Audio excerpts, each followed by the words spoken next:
The year was 64 AD, and Rome smouldered under an August sun that seemed to mirror the flames that had recently consumed much of the Eternal City. But in the opulent chambers of the Domus Aurea, Emperor Nero was orchestrating a spectacle that would shock even a society accustomed to imperial excess. What transpired within those gilded walls was not merely another display of Roman decadence, but a calculated act of defiance against every sacred tradition that had built the empire itself. Today we delve into one of history's most disturbing episodes of absolute power run amok. This isn't the sanitized version taught in classrooms or depicted in Hollywood epics. This is the raw, unflinching truth about how far a mad emperor would go to satisfy his twisted, innocent desires, and the who became the young man unwilling centerpiece of his grotesque theater. To understand the full horror of what Nero did to Sporus, we must first grasp the world that created such monstrosity. Imperial Rome in the 1st century was a civilization built on rigid hierarchies and unquestioned traditions. Marriage was sacred, gender roles were absolute, and the emperor himself was expected to embody the virtues of Roman masculinity. Yet within this framework of supposed order lurked the potential for unimaginable cruelty when unlimited power met unlimited depravity.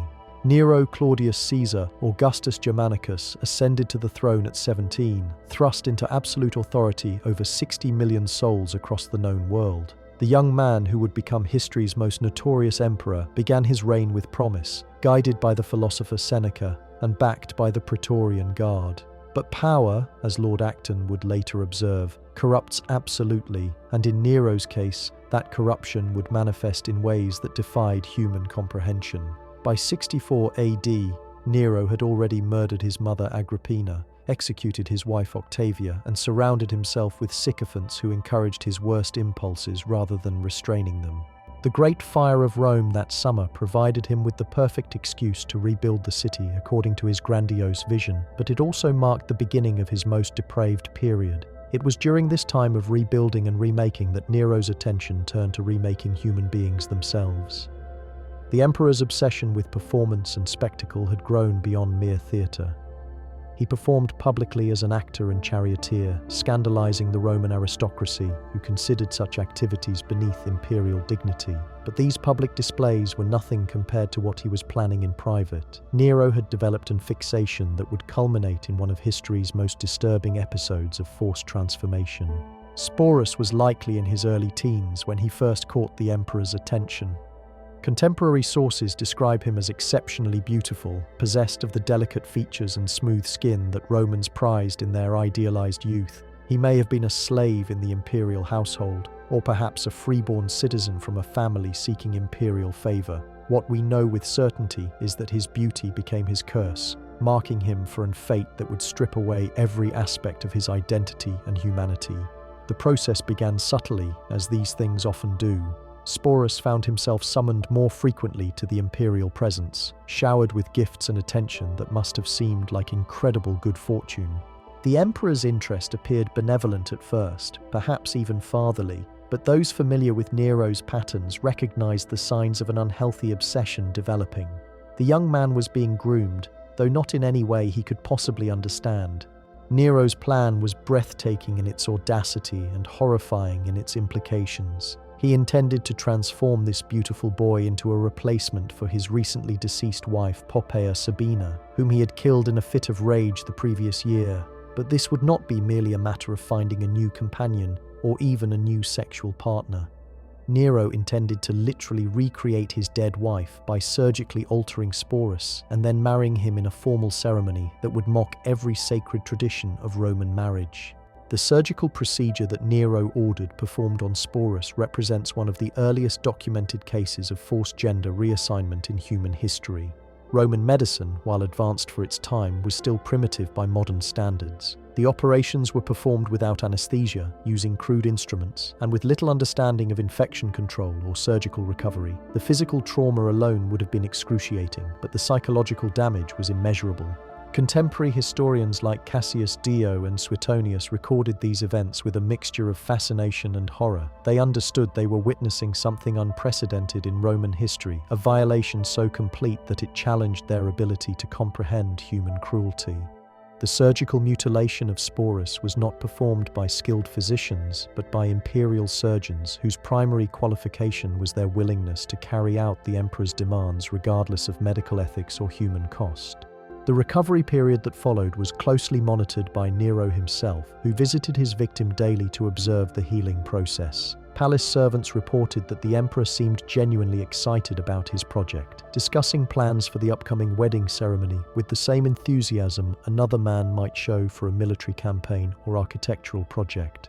This wasn't madness in the clinical sense, but something far more disturbing, a calculated cruelty performed with complete awareness of its implications.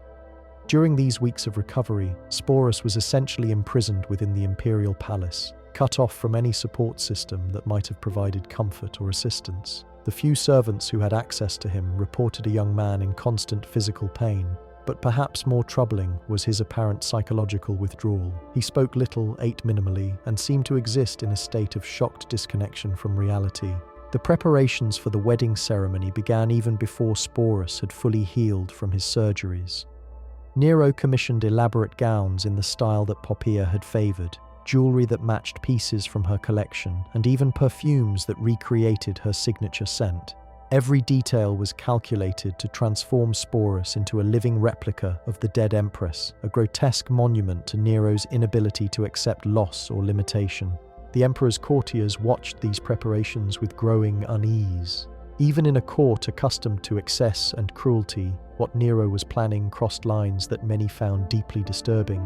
Yet none dared speak against it directly, knowing that opposition to the emperor's will was tantamount to signing their own death warrant. Instead, they competed to demonstrate their enthusiasm for the project, offering suggestions for the ceremony and praising Nero's creativity in solving the problem of his widowerhood.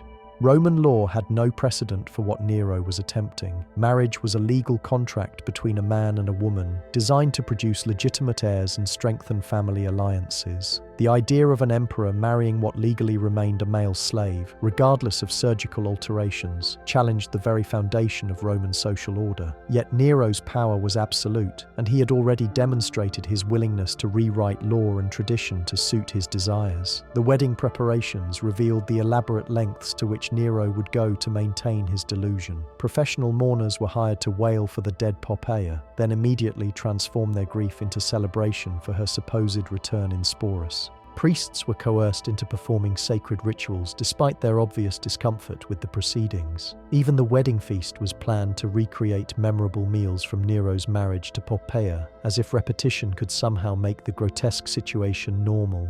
As the date approached, rumors began spreading throughout Rome despite the emperor's attempts at secrecy. The city's population, already struggling with the aftermath of the Great Fire and increasingly oppressive taxation, found themselves confronted with news of their emperor's latest excess. The reaction was a mixture of disbelief, horror, and growing resentment toward a ruler who seemed determined to violate every sacred tradition of Roman civilization. The wedding ceremony itself took place on a sweltering evening in late summer, conducted within the private gardens of the Domus Aurea, where fragrant roses and jasmine could not quite mask the underlying corruption of what was transpiring. Nero had insisted on every traditional element of a Roman wedding, transforming sacred rituals into instruments of his delusion. The emperor wore the toga praetexta befitting his station, while Sporus was draped in the traditional flame-coloured veil and white tunic of a Roman bride, garments that hung awkwardly on his altered frame. The procession began at sunset, with torchbearers leading the way through corridors lined with nervous courtiers who had been commanded to attend. Each step echoed through marble halls that had witnessed countless imperial ceremonies, but never anything quite like this perversion of matrimonial tradition.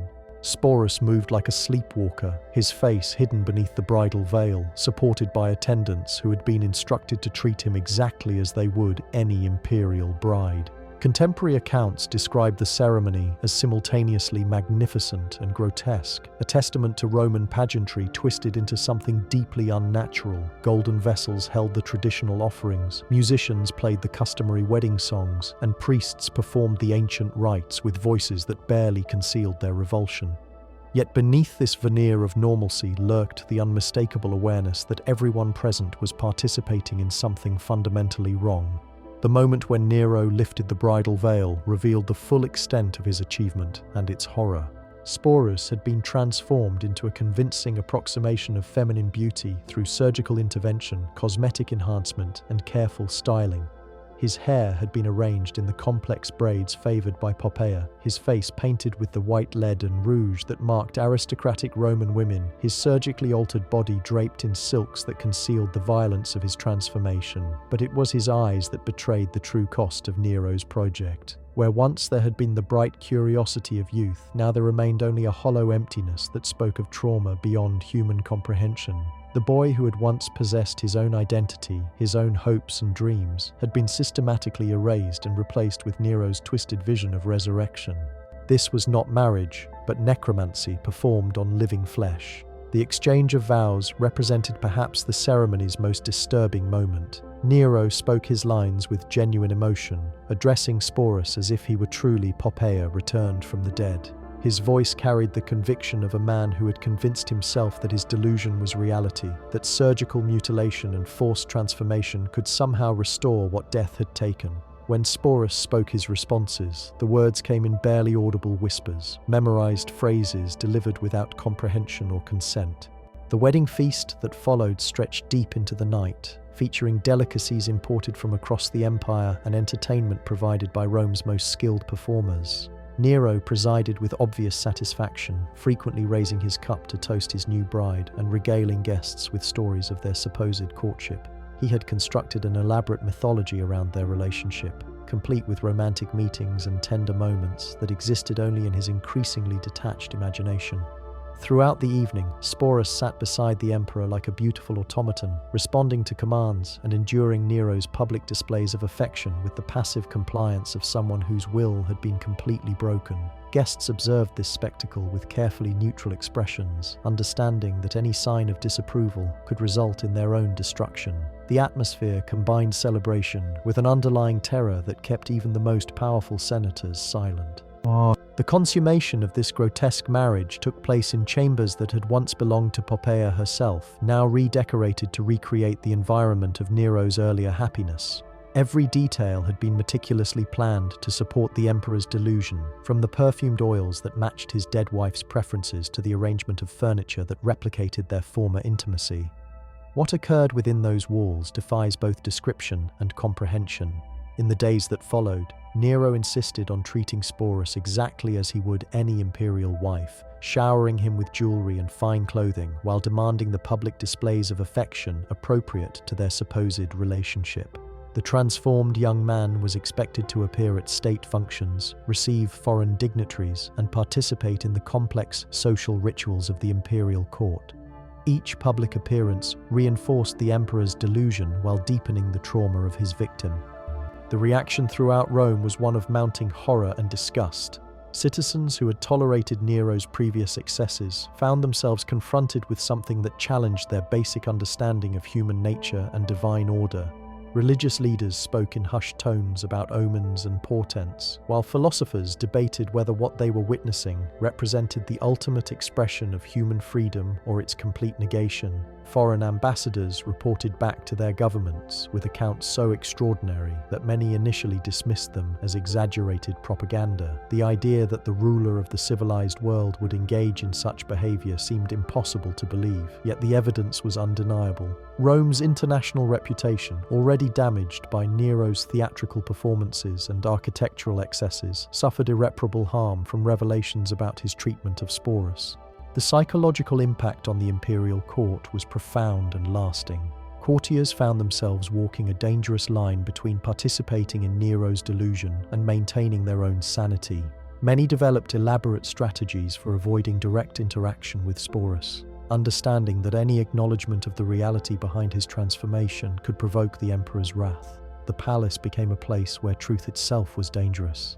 Medical practitioners who had been involved in Sporus's transformation lived in constant fear of being called upon to explain their actions, or worse, to perform similar procedures on other victims of imperial whim. The precedent established by Nero's treatment of Sporus created a climate of terror among those whose skills could be pressed into service for the emperor's increasingly bizarre projects. As weeks turned to months, the full implications of what Nero had done began to manifest in ways that even he had not anticipated. The psychological damage inflicted on Sporus proved impossible to conceal entirely, leading to episodes of breakdown that threatened to expose the artificial nature of his transformation. These moments of crisis required increasingly elaborate cover-ups and explanations that strained the credulity of even the most devoted imperial supporters. The story of Nero and Sporus stands as one of history's most chilling demonstrations of what happens when absolute power encounters absolute moral bankruptcy. What we have examined today is not merely the tale of one emperor's depravity, but a stark reminder of humanity's capacity for unspeakable cruelty when unchecked authority meets twisted desire. This grotesque episode reveals the fragility of civilization itself. Rome, with all its laws and traditions, its philosophers and poets, proved helpless against the whims of a single man who possessed unlimited power and no moral restraints. The surgical mutilation of an innocent young man, his forced transformation into a living monument to imperial madness, and the subsequent mockery of sacred institutions represents a violation so complete that it transcends mere historical curiosity to become a warning across the centuries. The fate that befell Sporus reminds us that beneath the veneer of civilization lurks the potential for unimaginable horror. His suffering, documented by historians who could barely comprehend what they were recording, serves as testament to the human cost of unchecked tyranny. In our modern world, where power still corrupts and authority still seeks to reshape reality according to personal whim, the echoes of that ancient Roman garden continue to resonate as a cautionary tale about the price of absolute power and the vulnerability of the innocent when monsters wear crowns.